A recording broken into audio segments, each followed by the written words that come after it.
Assalamualaikum semuanya. Perkenalkan nama saya Syarim Desevanenalis. Saya dari Forum Anak Gresik. Di sini saya akan berbagi podcast kepada kalian semua dengan tema meneropong hak anak dalam KHA. Sebelumnya, ada yang tahu nggak sih KHA itu apa? Kalau gitu aku akan jelaskan deh. KHA singkatan dari Konvensi Hak Anak adalah sebuah konvensi internasional yang mengatur hak-hak sipil, politik, ekonomi, sosial, dan kultural pada anak-anak. Dan apa sih tujuan utama dari KHA itu? Ya, tujuan utama dari KHA adalah untuk memberikan perlindungan terhadap anak dan menegakkan hak-hak anak di dunia. KHA juga memiliki prinsip-prinsip utama loh, yaitu ada 1. Non-diskriminasi. 2. Penghargaan terhadap anak. 3. Kepentingan terhadap anak. Setelah kita tahu pengertian inti dari KHA, kita langsung masuk ke hak anak berdasarkan klaster ya. Hak anak ini memiliki 5 klaster, yakni ada 1. Hak sipil dan kebebasan. 2. Lingkungan keluarga dan pengasuhan anak. 3. Kesehatan dan kesejahteraan dasar. 4. Pendidikan, waktu luang, dan kegiatan budaya. Serta yang terakhir ada perlindungan khusus. Yuk kita jabarkan satu-satu. Yang pertama ada hak sipil dan kebebasan.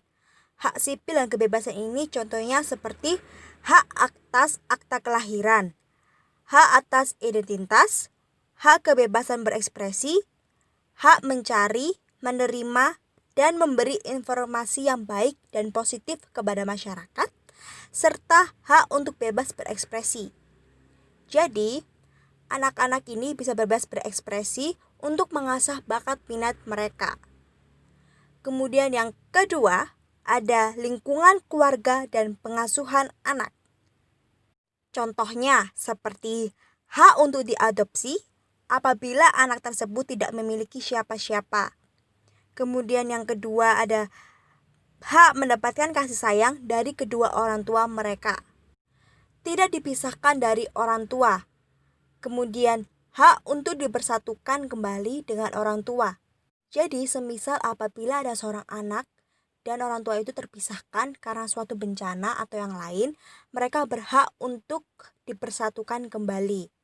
Kemudian yang terakhir ada dilindungi dari kekerasan dan penelantaran ortu atau pemulihan bagi reintegrasi sosial bagi anak. Oke, lanjut klaster yang ketiga, yakni kesehatan dan kesejahteraan dasar. Ada 3 bagian pada klaster ketiga ini. Bagian 1 yaitu mengakui hak-hak anak cacat. Bisa melalui martabat, meningkatkan rasa percaya diri, serta partisipasi aktif di dalam masyarakat.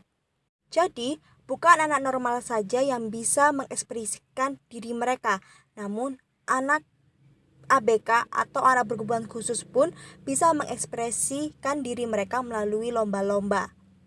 Kemudian bagian yang kedua ada menjaminnya tersedia peralatan untuk ABK atau anak berkebutuhan khusus. Contohnya seperti biaya gratis, pelayanan kesehatan, pelayanan rehabilitasi, kerjasama internasional. Negara pun juga wajib menjamin kelangsungan hidup dan perkembangan anak semaksimal mungkin, sehingga tidak ada perlakuan diskriminasi antara anak cacat dengan anak yang normal. Oke, langsung aja ke klaster yang keempat. Pendidikan, waktu, dan kegiatan budaya. Contohnya seperti menyediakan informasi dan panduan tentang pendidikan, mengambil langkah-langkah untuk mendorong kehadiran di sekolah dan penurunan tingkat putus sekolah. Kemudian menyesuaikan pendidikan dengan sesuai martabat KHA dan kerjasama internasional di bidang pendidikan. Tugas negara yang harus disepakati bahwa pendidikan anak itu diarahkan ke satu, pengembangan, contohnya seperti pribadi, bakat, mental, dan fisik. Yang kedua, pengembangan rasa hormat terhadap HAM atau hak asasi manusia. Kemudian yang ketiga, rasa hormat pada orang tua, bahasa, sikap, dan budaya. Lanjut ke klaster yang terakhir, yaitu klaster 5, perlindungan khusus. Ada dua bagian di klaster 5 ini, yaitu 1, anak-anak dalam situasi darurat. Contohnya seperti pengungsi atau anak dalam konflik bersenjata. Kemudian di bagian yang kedua ada anak dalam situasi eksploitasi.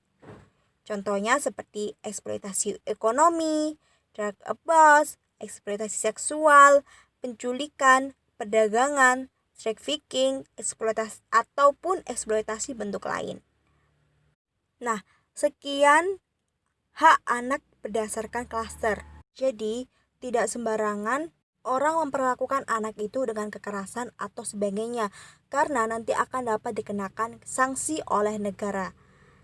Saya punya kata-kata motivasi untuk kalian yang ada di rumah. Dengarkan baik-baik ya. Anak itu dilahirkan bukan karena atas nama popularitas negara, namun hak-haknya yang harus ditingkatkan kualitasnya untuk generasi emas.